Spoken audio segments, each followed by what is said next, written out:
ദുബായിൽ നടന്ന ലോക ഗവൺമെന്റ് ഉച്ചകോടി 2024 വിശിഷ്ടാതിഥിയായി സംസാരിച്ച പ്രധാനമന്ത്രി നരേന്ദ്രമോദി തന്റെ സർക്കാർ ഇന്ത്യയെ എങ്ങനെ മുന്നോട്ട് നയിക്കുന്നുവെന്ന് അതിമനോഹരമായി വിവരിച്ചു കാട്ടി പ്രതിനിധികളെ അക്ഷരാർത്ഥത്തിൽ കയ്യിലെടുക്കുകയായിരുന്നു. ലോകരാഷ്ട്രങ്ങളിൽ ഒരു സർക്കാർ എങ്ങനെയായിരിക്കണം, അതാണ് ഭാരത സർക്കാർ എന്ന് മോദി പറഞ്ഞു. ഒരു രാഷ്ട്രത്തിന്റെ സർക്കാർ എന്നാൽ എല്ലാവരെയും ഉൾക്കൊണ്ടു പോകുന്നതായിരിക്കണം, സുതാര്യമായിരിക്കണം, അഴിമതിയിൽ നിന്നും ഏറെ അകലെയായിരിക്കണം, ശുദ്ധമായ സർക്കാരായിരിക്കണം, സാങ്കേതിക വിദ്യ പരമാവധി വിനിയോഗപ്പെടുത്തുന്ന ഒന്നായിരിക്കണം, എല്ലാത്തിലുമുപരി പരിസ്ഥിതി ലക്ഷ്യമുള്ള സർക്കാരായിരിക്കണം. അതുകൊണ്ടാണ് കോവിഡിന് ശേഷം ലോക ജനതയ്ക്ക് തങ്ങളുടെ വിവിധ സർക്കാരുകളിൽ വിശ്വാസം കുറഞ്ഞപ്പോൾ ഇന്ത്യൻ ജനതയ്ക്ക് തൻ്റെ സർക്കാരിൽ വിശ്വാസം കൂടിയതും.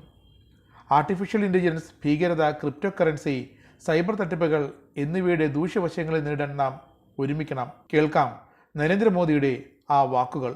आज विश्व को ऐसी सरकारों की जरूरत है जो इंक्लूसिव हो, जो सबको साथ लेकर चले। आज विश्व को ऐसी सरकारों की जरूरत है जो स्मार्ट हो, जो टेक्नोलॉजी को बड़े बदलाव का माध्यम बनाए। आज विश्व को ऐसी सरकारों की जरूरत है जो क्लीन हो, जो करप्शन से दूर हो, जो ट्रांसपेरेंट हो।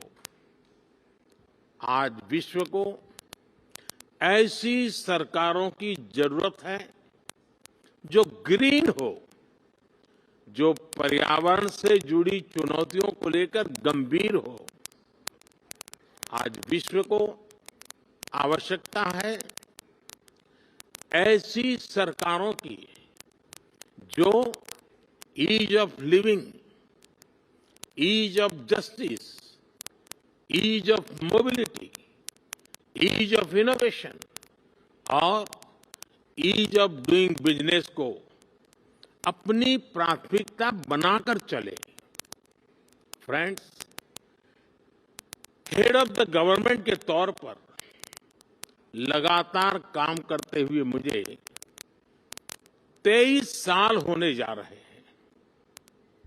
मैंने 13 साल भारत के एक बड़े स्टेट गुजरात की सरकार में रहते हुए लोगों की सेवा की है और अब मुझे सेंट्रल गवर्नमेंट में देशवासियों की सेवा करते हुए 10 साल होने जा रहे हैं।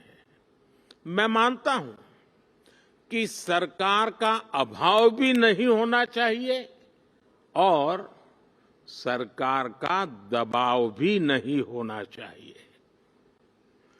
बल्कि मैं तो ये मानता हूं कि लोगों की जिंदगी में सरकार का दखल कम से कम हो, ये सुनिश्चित करना भी सरकार का ही काम है।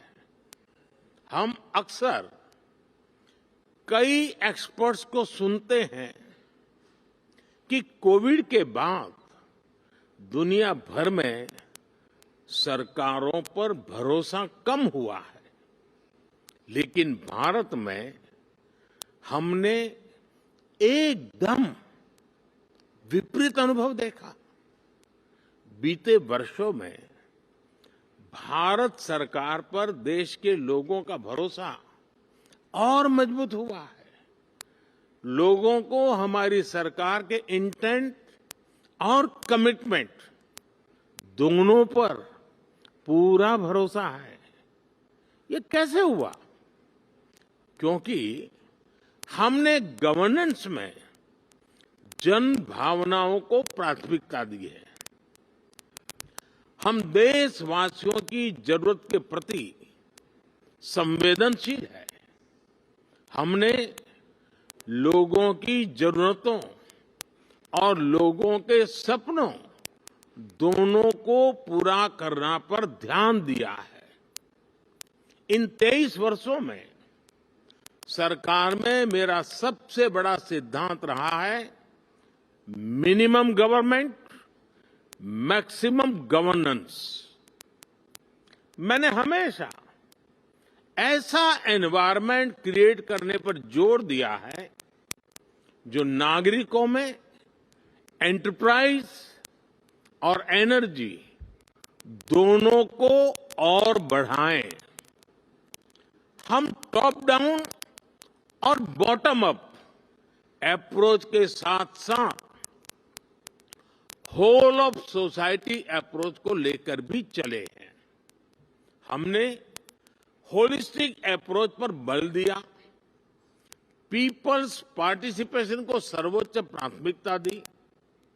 हमने प्रयास किया कि कोई अभियान भले ही सरकार शुरू करे, लेकिन समय के साथ देश की जनता उसकी बागडोर खुद संभाल ले। जन भागीदारी का इसी सिद्धांत पर चलते हुए हमने भारत में अनेक बड़े ट्रांसफॉर्मेशन देखे हैं। हमारी सैनिटेशन ड्राइव हो, गर्ल एजुकेशन को बढ़ाने का अभियान हो, डिजिटल लिटरेसी हो, इनकी सफलता पीपल्स पार्टिसिपेशन से ही सुनिश्चित हुई है। साथियों, सोशल और फाइनेंशियल इंक्लूजन हमारी सरकार की प्राथमिकता रही है। हमने 50 करोड़ से ज्यादा ऐसे लोगों को बैंकिंग से जोड़ा जिनके पास बैंक अकाउंट नहीं था। हमने उनको जागरूक करने के लिए बड़ा अभियान चलाया। आज इसी का परिणाम है कि आज हम फिनटेक में, डिजिटल पेमेंट्स में बहुत आगे निकल गए हैं। हमने विमेन लेड डेवलपमेंट को बढ़ावा दिया है। हम भारतीय महिलाओं का आर्थिक, सामाजिक और राजनीतिक सशक्तिकरण कर रहे हैं। कानून बनाकर हमने भारत की महिलाओं को पार्लियामेंट में रिजर्वेशन भी दिया है। हम आज भारत के युवाओं के लिए नए अवसर बना रहे हैं, उसके स्किल डेवलपमेंट पर फोकस कर रहे हैं। बहुत कम समय में ही भारत दुनिया का तीसरा सबसे बड़ा स्टार्टअप इकोसिस्टम यानी स्टार्टअप इकोसिस्टम का इतना बड़ा जंप आज हम तीसरे नंबर पर पहुंच गए हैं।